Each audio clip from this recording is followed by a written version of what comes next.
بسم اللہ الرحمن الرحیم۔ سلطان نور الدین ایک عابد شب بیدار تھا۔ وہ ایک عظیم الشان سلطنت کا فرمانروا ہونے کے باوجود ایسا مرد درویش تھا جس کی راتیں مسلح پر گزرتی تھیں اور دن میدان جہاد میں۔ وہ عظمت و کردار کا ایک عظیم پیکر تھا جس نے اپنی نوک شمشیر سے تاریخ اسلامی کا ایک روشن باب لکھا۔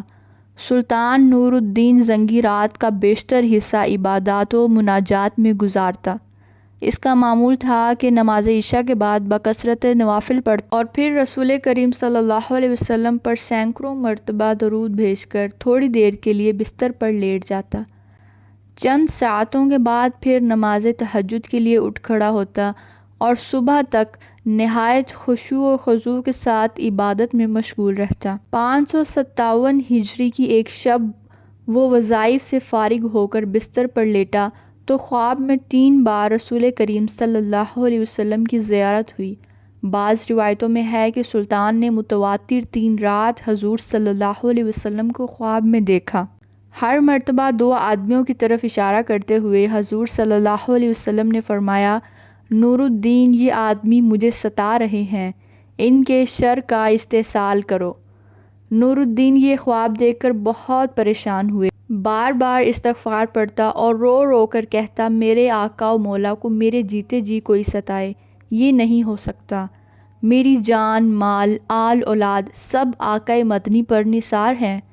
خدا اس دن کے لیے نور الدین کو زندہ نہ رکھے کہ حضور صلی اللہ علیہ وسلم غلام کو یاد فرمائیں اور وہ دمشق میں آرام سے بیٹھا رہے۔ سلطان نور الدین بے چین ہو گیا اور اسے یقین ہو گیا کہ مدینہ منورہ میں ضرور کوئی ایسا ناشدنی واقعہ ہوا ہے جس سے سرور کونین صلی اللہ علیہ وسلم کی روح اقدس کو تکلیف پہنچی ہے۔ خواب سے بیدار ہوتے ہی اس نے 20 اعیان دولت کو ساتھ لیا اور بہت سا خزانہ گھوڑوں پر لدوا کر مدینہ منورہ کی طرف روانہ ہو گیا۔ اہل دمشق سلطان کے یکا یک عازم سفر ہونے سے بہت حیران ہوئے، لیکن کسی کو معلوم نہ تھا کہ اس کی اصل وجہ کیا ہے۔ دمشق سے مدینہ منورہ پہنچنے میں عام طور پر 20-25 دن لگتے ہیں، لیکن سلطان نے یہ فاصلہ نہایت تیز رفتاری کے ساتھ طے کیا اور 16ویں دن مدینہ منورہ میں جا پہنچا۔ اہل مدینہ اس کی اچانک آمد پر حیران رہ گئے۔ سلطان نے آتے ہی شہر میں آنے جانے کے دروازے بند کرا دیے، پھر منادی کرا دی کہ آج تمام اہل مدینہ اس کے ساتھ کھانا کھائیں۔ تمام اہل مدینہ نے نہایت خوشی سے سلطان کی دعوت قبول کی۔ اس طرح مدینہ منورہ کے تمام لوگ سلطان کی نظر سے گزر گئے، لیکن ان میں وہ 2 آدمی نہیں تھے جن کی شکلیں اسے خواب میں دکھائی گئی تھیں۔ سلطان نے اکابر شہر سے پوچھا کہ کوئی ایسا شخص تو باقی نہیں رہا جو کسی وجہ سے دعوت میں شریک نہ ہو سکا۔ انہوں نے عرض کی کہ اہل مدینہ میں سے تو کوئی ایسا شخص نہیں رہا جو دعوت میں شریک نہ ہوا ہو، البتہ 2 خدا رسیدہ مغربی جو مدت سے یہاں مقیم ہیں وہ نہیں آئے۔ یہ دونوں بزرگ عبادت میں مشغول رہتے ہیں، اگر کچھ وقت بچتا ہے تو جنت البقیع میں لوگوں کو پانی پلاتے ہیں، اس کے سوا وہ کسی سے ملتے ملاتے نہیں ہیں۔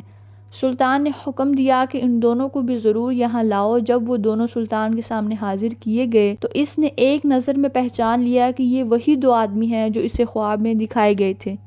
انہیں دیکھ کر سلطان کا خون کھولنے لگا، لیکن تحقیق حال ضروری تھی کیونکہ ان کا لباس زاہدانہ اور شکل و صورت مومنوں کی تھی۔ سلطان نے ان دونوں سے پوچھا کہ تم دونوں یہاں کہاں رہتے ہو؟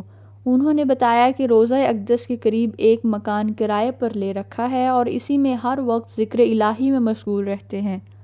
سلطان نے ان دونوں کو وہیں اپنے آدمیوں کے نگرانی میں چھوڑا اور خود اکابر شہر کے ہمراہ اس مکان میں جا پہنچا۔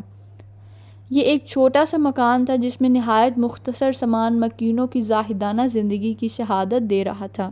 اہل شہر دونوں کی تعریف میں رطب اللسان تھے اور بظاہر کوئی چیز قابل اعتراض نظر نہیں آئی تھی، لیکن سلطان کا دل مطمئن نہیں تھا۔ اس نے مکان کا فرش ٹھونک بجا کر دیکھنا شروع کیا۔ یکا یک سلطان کو ایک چٹائی کے نیچے فرش ہلتا ہوا محسوس ہوا۔ چٹائی ہٹا کر دیکھا تو ایک چوڑی سل تھی، اسے سرکایا گیا تو ایک خوفناک انکشاف ہوا۔ یہ ایک سرنگ تھی جو کہ روضہ اقدس صلی اللہ علیہ وسلم کی طرف جاتی تھی۔ سلطان سارا معاملہ آنن فانن سمجھ گیا اور بے اختیار اس کے منہ سے صدق اللہ و صدق رسولہ النبی الکریم نکلا۔ سلطان اب قہر و جلال کی مجسم تصویر بن گیا اور اس نے دونوں ملعونوں کو پایا زنجیر کر کے اپنے سامنے لانے کا حکم دیا۔ جب وہ سلطان کے سامنے پیش ہوئے تو اس نے ان سے نہایت غضبناک لہجے میں مخاطب ہو کر پوچھا، سچ سچ بتاؤ تم کون ہو اور اس ناپاک حرکت سے تمہارا کیا مقصد ہے؟ دونوں ملعونوں نے نہایت بے شرمی اور ڈھٹائی سے جواب دیا، اے بادشاہ، ہم نصرانی ہیں۔ بعض روایتوں میں ہے کہ یہ دونوں یہودی تھے اور اپنی قوم کی طرف سے تمہارے پیغمبر کے جسم کو چرانے پر مامور ہوئے تھے۔